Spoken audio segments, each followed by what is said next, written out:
to an agricultural and ecological tour of Lakeshore grounds. This tour will guide you through Humber's Lakeshore campus and into Colonel Samuel Smith Park, exploring the connections between the agricultural and ecological history of the property and current urban agriculture and ecology projects in the area. If you're following this tour in person, you might be right outside the Student Welcome and Resource Center, located just off the intersection of Kipling Avenue and Lakeshore Boulevard. For those of you listening from home, we will use descriptive audio to guide you from one location to the next, ensuring a seamless and accessible experience. As you move between locations, please pause the audio until you've reached the next location to ensure you don't miss any important information. Throughout this tour, we will delve into the rich history of Lakeshore grounds, starting with the Indigenous caretakers of the land, moving through the era of the Lakeshore Psychiatric Hospital, and exploring the current efforts in urban agriculture and ecological restoration. We aim to highlight the significant transformation this area has undergone and the continuous efforts to connect its past to present sustainability practices. Let's embark on this journey together and discover the intricate tapestry of agriculture and ecology that makes Lakeshore grounds and Colonel Samuel Smith Park unique. Please take a moment to locate our starting point, a green sustainability trail plaque situated halfway down the path on the left side between the Student Welcome and Resource Center and the sidewalk parallel to Colonel Samuel Smith Drive. This is where we will begin our tour. If you haven't arrived here yet, pause the audio until you do.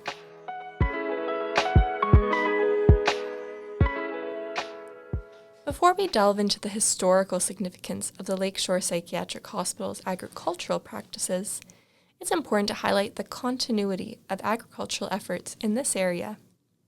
Today, urban agriculture initiatives such as the ones led by Gardens Lakeshore are a testament to the enduring value of cultivating the land for food security and community well-being.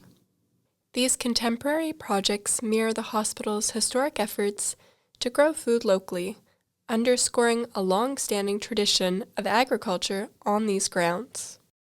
Hello, my name is Vanessa Keall-Vejar. I'm the co-chair of the Gardens Pods Project, a community developer and a managing director of Seabase right here in Central and South Etobicoke. The Gardens Pods Project started in 2016. It was originally conceived as an idea to build various planters to create a larger community garden. However, limited access to land in our area allowed the Advisory Council to look at various options, and the Pod Project was born. One of such planters and a vital connection to our Lakeshore community is the linear pod in front of the Fashion Institute at Humber on the northwest corner of Kipling and Lakeshore. It is a special pod, not only because of where it is, but also due to the fact that it hosts an Indigenous medicine garden, which has sweetgrass, white sage, razor edge coreopsis, black-eyed Susan, echinacea, ceremonial wild strawberry, and many more. And all of these are also pollinator promoting. Within the sustainable urban farming plants we choose to grow on the street level of the pod, we sought to reflect the culturally appropriate and equity-seeking community in which we live. And so what that means is we planted diverse crops, all nutritionally dense and, of course, all organic. And we planted everything from eggplant, callaloo, beets, radishes, multiple herbs, heirloom tomato varieties, and even a few specialty surprises. Donations are directly harvested by our pod leads and taken to the local food programs in need, such as Daily Bread and Lamp Community Health Center.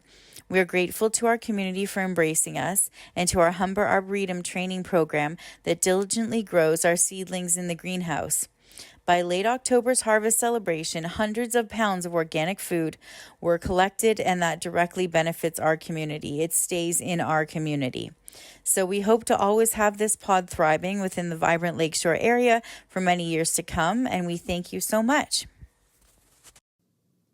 If you're interested in learning more about the sustainability features of Lakeshore campus, there is a sustainability trail marker outside the Faculty of Community and Social Services building, or the C building. Carry on down the path until you reach the sidewalk. There should be a tall, coppery brown art installation on the left-hand side.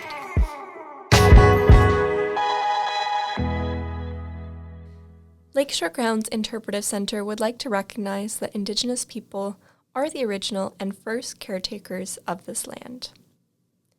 Long before Europeans arrived, Indigenous peoples lived and thrived on this land for thousands of years.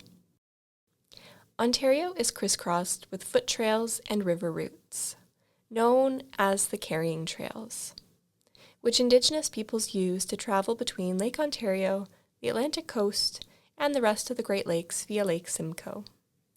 The Humber River, Rouge River, and Don River were primary routes to Lake Simcoe. In the Toronto and Etobicoke area, the land was primarily occupied by the Anishinaabe, Haudenosaunee, and Wendat nations, and, most recently, by the Mississaugas of the Credit First Nation.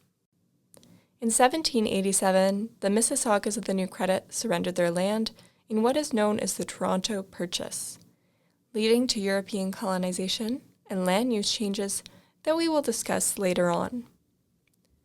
Etobicoke's name comes from the Anishinaabe-Moan word Adobagok, meaning place of the black alders. Similarly, Mimico is derived from the same language and means land abundant with pigeons, referring to the now extinct passenger pigeon. The Anishinaabe-Moan word for pigeon is omimi. In the early 19th century, North America's passenger pigeon population numbered in the billions, making it the continent's most populous bird. Their large numbers posed a significant problem for farmers, leading to widespread hunting for their meat. By the 1880s, passenger pigeons were critically endangered, and the species became extinct just over 30 years later. The last known passenger pigeon died in 1914 at the Cincinnati Zoo. This is also why our logo at Lakeshore Grounds Interpretive Center features the passenger pigeon, as we aim to research, preserve, and share the history of this area. It serves as a poignant reminder of the relationship between people and the natural environment. You might notice Indigenous art installations in and around this building and campus. If you're interested in learning more about the Indigenous cultural markers on campus, you can visit Indigenous Education and Engagement. As we proceed with this tour, I want to emphasize that Indigenous people have been and will continue to be the original caretakers of this land. Their deep connection to and stewardship of the land is an integral part of Lakeshore Grounds' history and future.